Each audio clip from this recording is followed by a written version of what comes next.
Chapter 2 of Class 8, that is Microorganisms.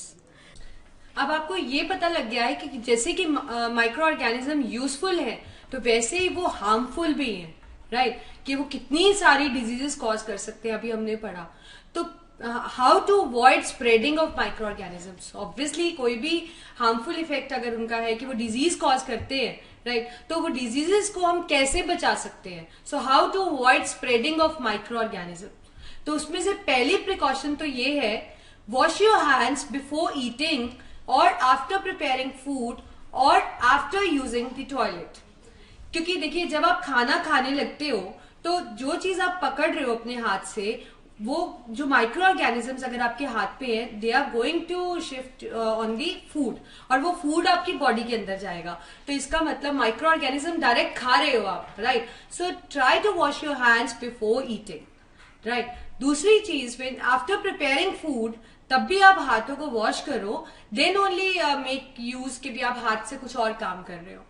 ऐसे ही जो toilets है, toilets are actually the areas in the houses जहाँ पे बहुत ज्यादा माइक्रो ऑर्गेनिजम्स मिलते हैं. हमें घर में मिलते तो सारी जगह है, लेकिन टॉयलेट्स में इनकी आप कह सकते हो कि एग्जिस्टेंस ज्यादा होती है. तो when you like use the toilet, after using the toilet, please wash your hands. So this precaution actually you can take. Cover your mouth while you sneeze और कफ. चाहे आप खांसी करो, चाहे आप स्नीज करो, please cover your mouth with handkerchiefs और something. क्योंकि सपोज अगर कोई है जिसको आप कह लो कि कोल्ड है, राइट, तो वो काफी या स्नीज करेंगे, तो कोल्ड होने करके तो जो माइक्रो ऑर्गेनिजम्स ने उनके अंदर कोल्ड और कफ कॉज किया है, so they are just releasing that microorganism into the air. और क्योंकि आप सेम एयर के अंदर इंस्पायर करते हो, तो वो हो सकता है कि वो माइक्रो ऑर्गेनिज्म किसी और की बॉडी के अंदर एंटर कर जाए और उनको डिजीज कॉज करे. तो इसलिए please cover your mouth while you cough और स्नीज. ऐसे ही keep yourself away from other people that are suffering from diseases.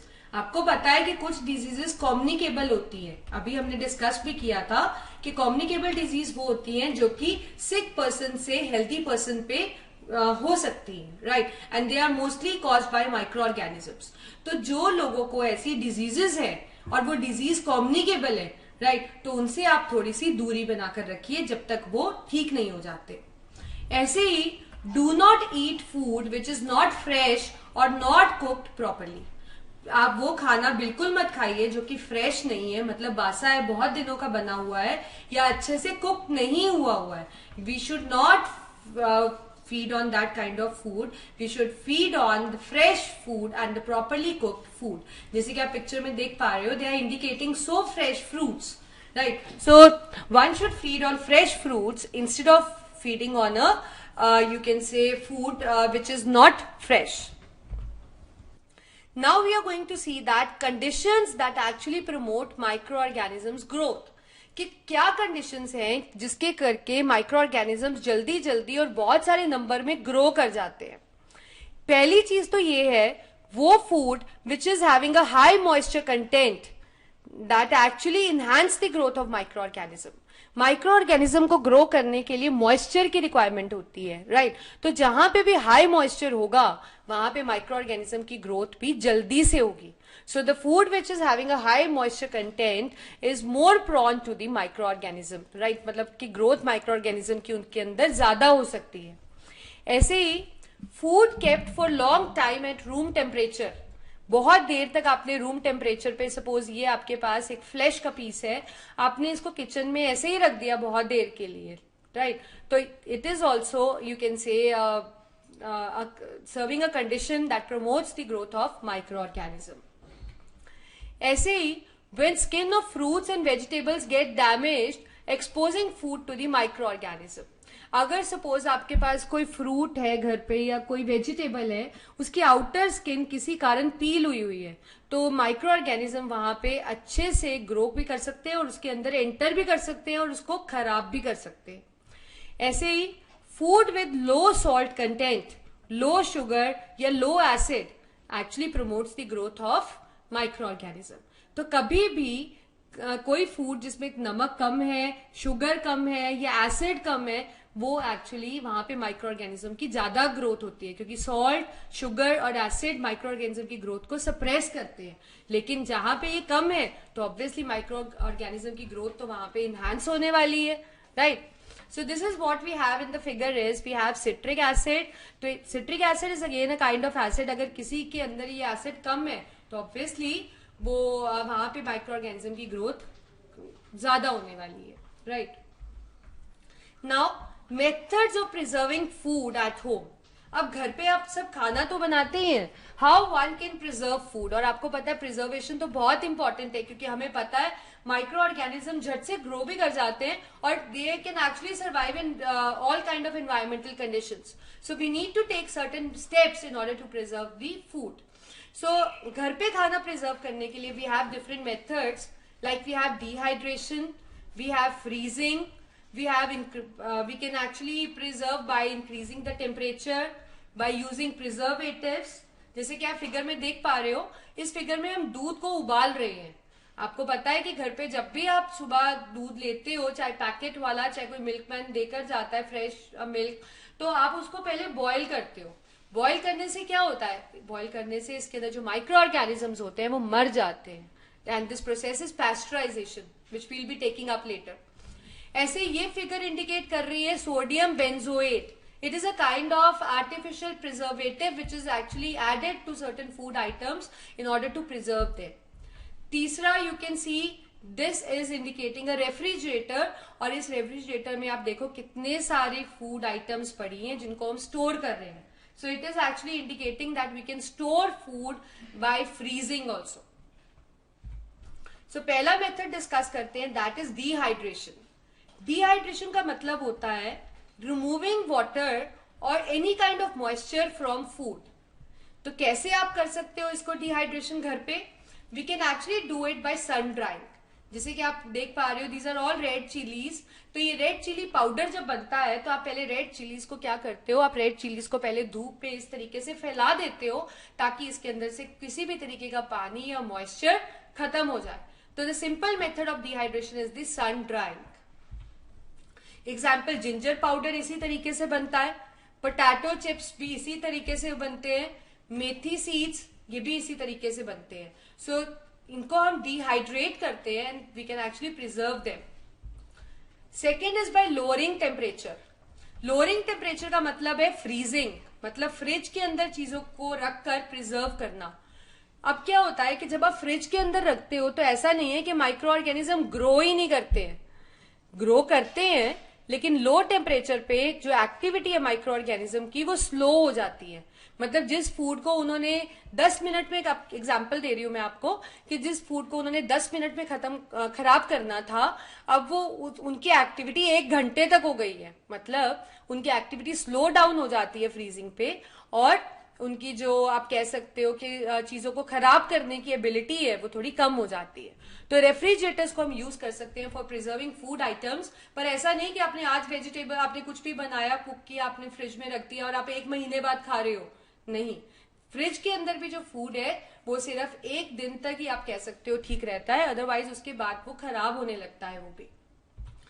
Like cook दाल, आपने सपोज ऐसे दाल बनाई, आपने रात को दाल बनाई, आपने उसको रेफ्रिजरेटर में रख दिया, you can keep in for 1 or 2 days, not more than that. उसके बाद ये खाने लायक नहीं रहती है, स्टेल हो जाती है, क्योंकि इसके अंदर भी माइक्रो ऑर्गेनिज्म की ग्रोथ तो हो ही रही है।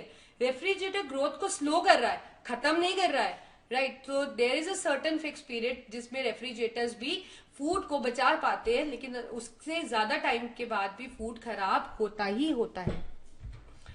Third is increasing temperature. Temperature को बढ़ाते हैं अगर आप, तो enzymes and micro organisms destroy हो जाते हैं, because they need a appropriate range of temperature to survive. तो ज्यादा टेम्परेचर या बहुत कम टेम्परेचर दोनों ही उनकी एक्टिविटी को खराब करते हैं।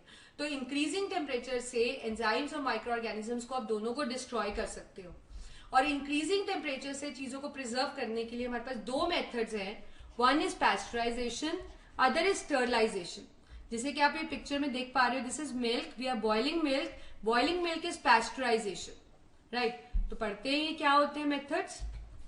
पैस्चराइजेशन का मतलब है कि process of heating food item to a very high temperature, बहुत हाई टेम्परेचर तक आपने उसको हीट किया and then slowly cooling it, फिर आपने धीरे धीरे उसको कूल भी किया। ऐसा करने से क्या होता है, जो माइक्रो ऑर्गेनिज्म है ये एकदम से चेंज इन टेम्परेचर नहीं सह पाते हैं, इसीलिए वो मर जाते हैं। कि एकदम से आप उनको हीट करो फिर सडनली आपने उसको कूल कर दिया, so they can not withstand this changing condition और वो मर जाते हैं। Pasteurization is commonly done at homes. आप मिल्क को जब आप लेते हो आप इसको बॉयल करते हो अराउंड 100 डिग्री सेल्सियस और फिर इसको आप स्लोली कूल भी करते हो। So the micro organisms which are present in the milk they can not withstand this change, so therefore they get destroyed.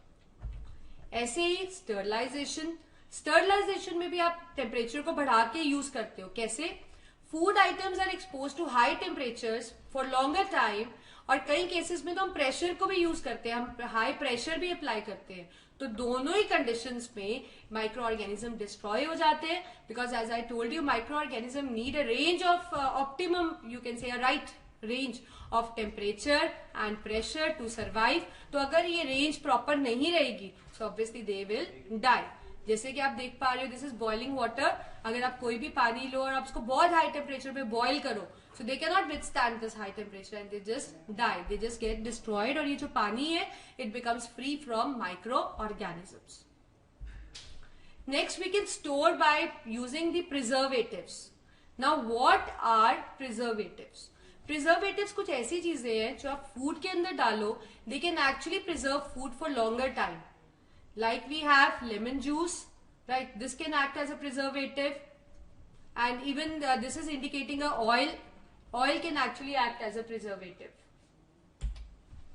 ठीक है, तो ये preservatives मतलब ऐसी चीजें हैं which when added to food item to keep they can actually preserve the food for a longer time.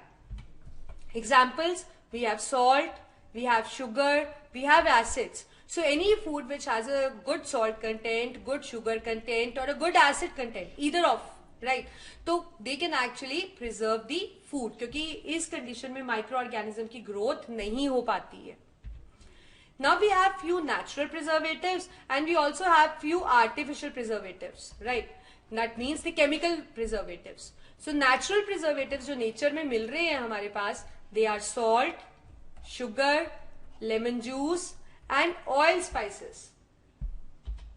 These are all natural preservatives. As you can easily recognize, this is sugar, this is salt, this is lemon juice, oil spices. ये सब natural preservatives and they can actually preserve the food item, and they are actually natural preservatives because they occur naturally in nature. We have few chemical preservatives also, that which are man-made, artificially made in industries. Like we have potassium metabisulphite. अगर आप ये किसी चीज के अंदर डालो तो it can actually preserve food, but it is a chemical preservative because it is formed in industries. Citric acid is one of them. We have sodium benzoate also.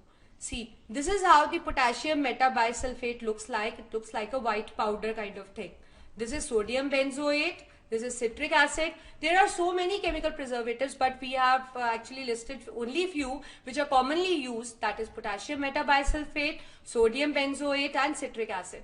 तो कभी भी आप इन preservatives का use करो, चाहे वो natural है, चाहे वो chemical है, they are going to store the, not store, they are actually going to preserve the food for longer period. So this is how we can actually preserve food at home, and we can actually prevent the growth of the microorganisms. Microorganism की growth आप prevent तो नहीं कर सकते हो पूरी, but you can actually slow down the activity, right? By using these kind of things. मतलब food जो है वो longer period of time तक रह सकता है, आप उसको use कर सकते हो।